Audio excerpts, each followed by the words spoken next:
8 billion souls walked through the test. 8 billion. And almost none of them even knew they were being tested.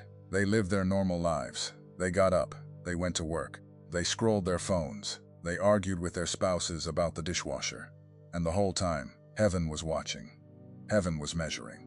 Heaven was sorting through every single one of them to find the ones who would pass, and the ones who would keep walking right past their own calling, without ever noticing it was there. Most of them failed. I'm not saying that to be dramatic. I'm saying that because it's what the Word of God says. Many are called, few are chosen. The gate is narrow, the road is rough, and the people who actually make it to the other side of the test are a number so small that John the Revelator had to write it down so we wouldn't forget.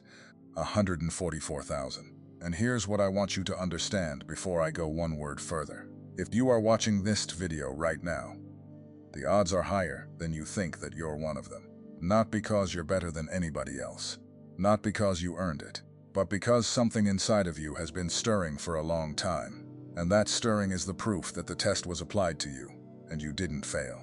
I'm George, and what I'm about to walk you through are the 9 signs that you passed. The 9 fingerprints that heaven leaves on the souls of the ones who made it through. If you start recognizing yourself in these, and I mean actually recognizing yourself, not just nodding along, you need to stop and pay attention. Because God doesn't reveal what He's about to reveal to people who didn't qualify to receive it.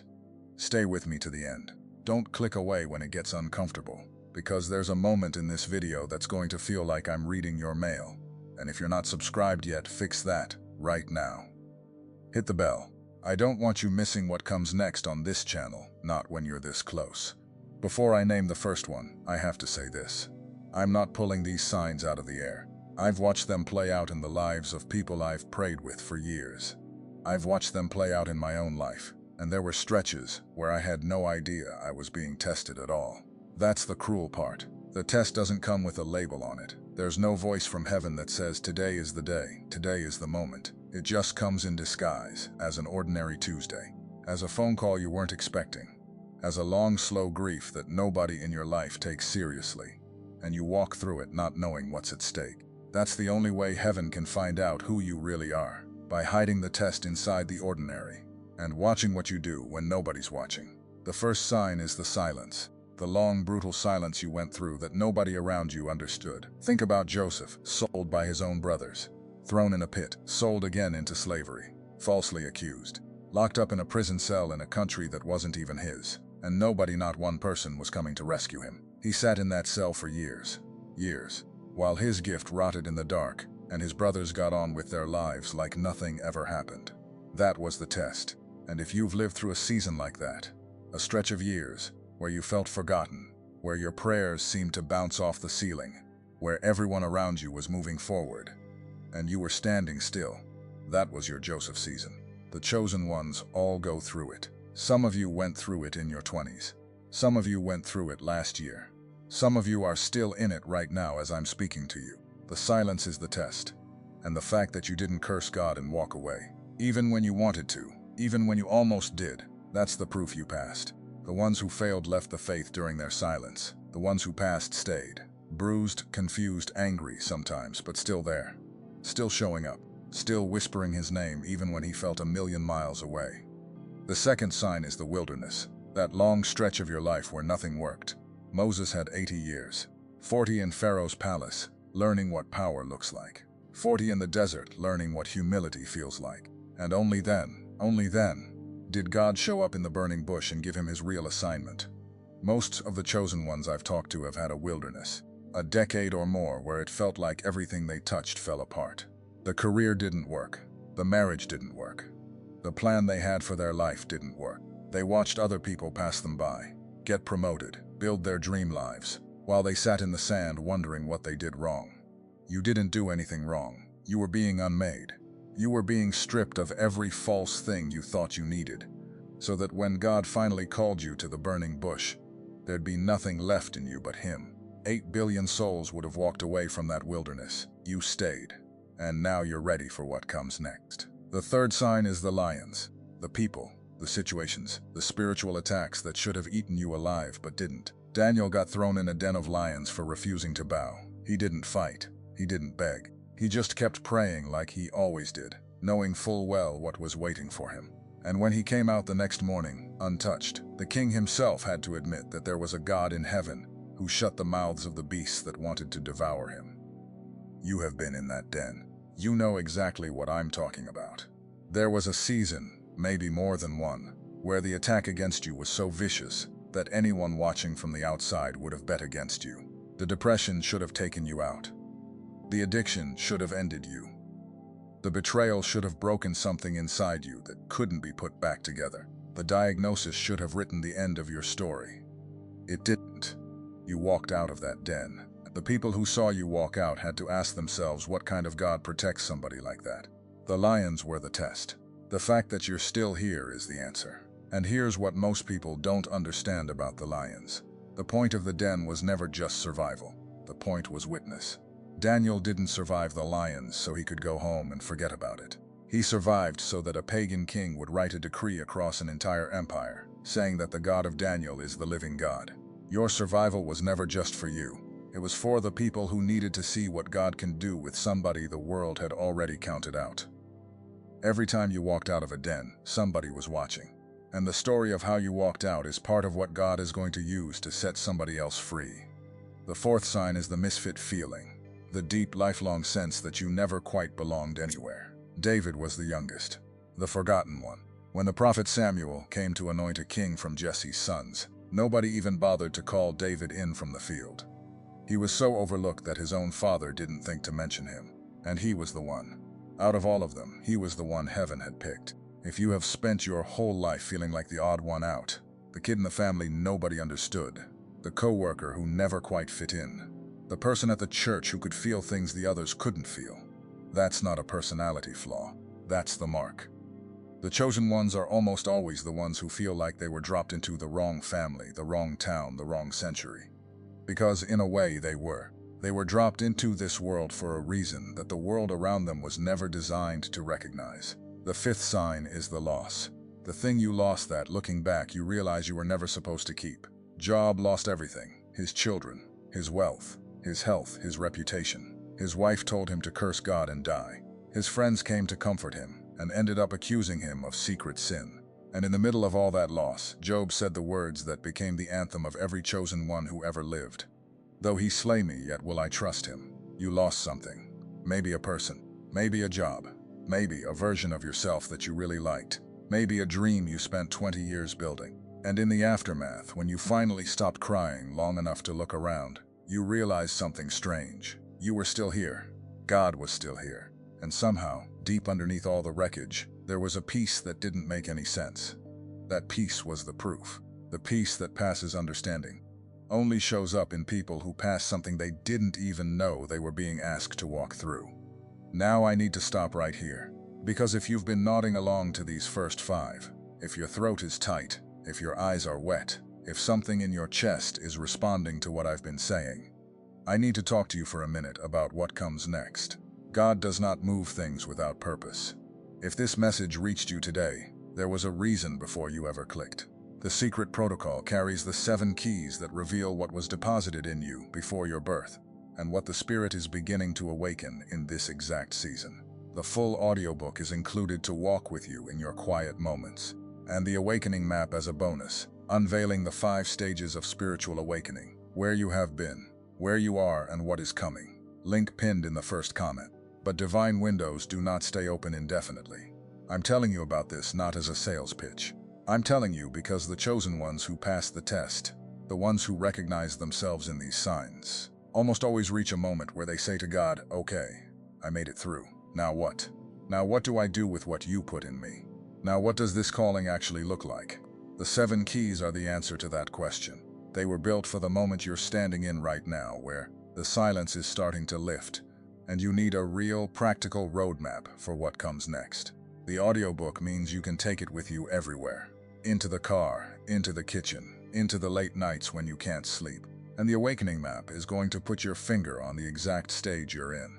Some of you are in stage 2, and you've been treating yourself like you should be in stage 5. No wonder you're exhausted. The map will tell you where you actually are, and that knowing alone will change how you walk. Pinned comment, right now. Don't let it pass you by. Now let me keep going.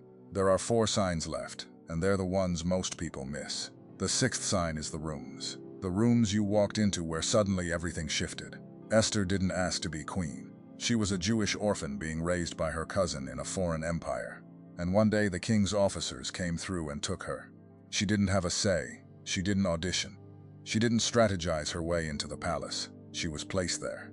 And it wasn't until years later, when her entire people were about to be wiped out, that Mordecai said the words that explained the whole thing. Who knows whether you have come to the kingdom for such a time as this? You have been placed in rooms, in jobs, in conversations, in friendships, in churches. You've walked into a place and thought, what am I doing here? Why am I in this room? Why did God send me to this town?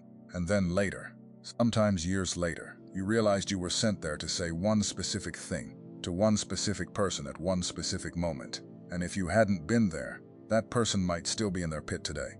The chosen ones are positioners. God moves them around the board like a chess master, and they don't always understand the move until the game is almost over. If you felt like your life has been a series of strange relocations and unexpected assignments, that wasn't drift. That was placement. The seventh sign is the loyalty, the way you stayed when everyone else left. Ruth didn't have to follow Naomi. Her husband was dead. Her sister-in-law went back to her own family, which would have been the smart, safe choice. But Ruth looked at this broken, bitter old woman and said, where you go, I will go, and where you lodge, I will lodge. Your people will be my people, and your God, my God. That kind of loyalty is rare, and the chosen ones carried in their blood. You've been loyal to people who didn't deserve it. You've stayed in churches that hurt you. You've kept showing up for family members who never thanked you. You've prayed for years for the same person, without ever telling them. You've forgiven and forgiven and forgiven when by every standard of justice, you had the right to walk away. That loyalty is not weakness. The world calls it weakness. The world tells you to cut people off, to set hard boundaries, to put yourself first. But the loyalty inside of you is the very loyalty Jesus showed to the people who nailed him to the cross. It's the loyalty of God himself, who refused to give up on a nation that gave up on him 1,000 times over. You carry that loyalty because it was put in you by the one who never lets go. The eighth sign is the waiting, the unbearable, slow, decades-long waiting. Noah waited 120 years. 120 years. Building a boat in the middle of a dry land, getting laughed at by his neighbors, told he was crazy by his own community, while the rain that had been promised refused to fall. Most men would have quit by year 2. Noah kept going. If God has spoken something over your life and you've been waiting on it for what feels like forever, a healing, a restoration, a child, a marriage, a calling, a financial breakthrough, and you have not yet given up on it, that is a sign of the highest order. The chosen ones are the ones who can hold a promise in their hands for 20, 30, 40 years and still believe it's coming. The ones who failed, gave up at year 5 and started building something else. Something smaller, something they could control. You didn't. You're still building the boat, and the rain is closer than you think. The ninth sign is the second chance, the moment after you fell, where God came back for you. Peter denied Jesus 3 times. 3. He cursed and swore he didn't even know the man, with the rooster crowing in the background like a witness against his soul. Most preachers would tell you that was the end of Peter's story. It wasn't. After the resurrection, Jesus came back to the beach where Peter was fishing and asked him 3 times, "Do you love me?" 3 denials, 3 restorations. And then he said the words that rewrote everything. "Feed my sheep." You have a denial in your past. You know what I'm talking about. There's a thing you did, or a thing you said, or a season you walked through that you're still ashamed of. You think it disqualified you. You think God remembers it the way you remember it. He doesn't. He came back to the beach for you. He asked you 3 times if you loved him, and somewhere in the silence of a night you don't talk about anymore, you said yes. And he said, "Feed my sheep." I want to slow down on this one, because the second chance is the one most chosen ones can't believe is real. They believe the silence. They believe the wilderness. They believe they were misfits, and they were faithful in the waiting. But the second chance, that's the one that doesn't compute. Because somewhere in your story is a thing that you have never told anyone, not your pastor, not your spouse, not your closest friend. A thing that if it ever got out, you think would end you. And you've spent years quietly assuming that thing means God's calling on your life is over, that he moved on to someone cleaner, someone better, someone who didn't do what you did. He didn't move on. The whole reason he came back to the beach was for the disciple who denied him, not for the 11 who stayed loyal. for the one who broke. Read it again. Jesus didn't pull Peter aside in shame. He cooked him breakfast. He fed him fish on the sand and looked him in the eye and asked him, 3 times, "Do you love me?" One question for each denial, one restoration for each fall, and then the assignment that would make Peter the rock of the entire church. If God did that for Peter, He's already done that for you. The shame you've been carrying, He took that off of you a long time ago. You just didn't put it down. The fact that you're still in this, still here, still tender to His voice, still listening to a video about the chosen ones at this hour of your day, is the proof that the second chance was given to you, and you 8 billion souls failed because they could not believe that God would come back for them after what they did. You did. And that belief is the rarest thing on this earth. So now I need to ask you the question you've been waiting for me to ask. What does God reveal to the ones who passed? He reveals the assignment. He doesn't just hand you peace and tell you to go on vacation. He shows you the specific reason you were left here, the specific people you were placed for, the specific words you were given to say, the specific gift inside of you that He's been protecting all these years until you were strong enough to carry it without it breaking you. He reveals the family, the other chosen ones. He starts to put people in your path who recognize you the way nobody else has ever recognized you. You meet someone in a parking lot or a comment section or a small group, and within 5 minutes you both know each other. You've been looking for them your whole life and didn't realize it. He reveals the timing. Things start to happen quickly. Doors that were locked for years swing open in a week. Conversations you tried to have for a decade finally happen.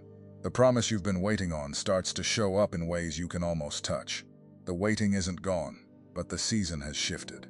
The atmosphere is different. Something is moving, and He reveals Himself. More than anything else, that's what He gives the chosen ones who passed. He gives Himself.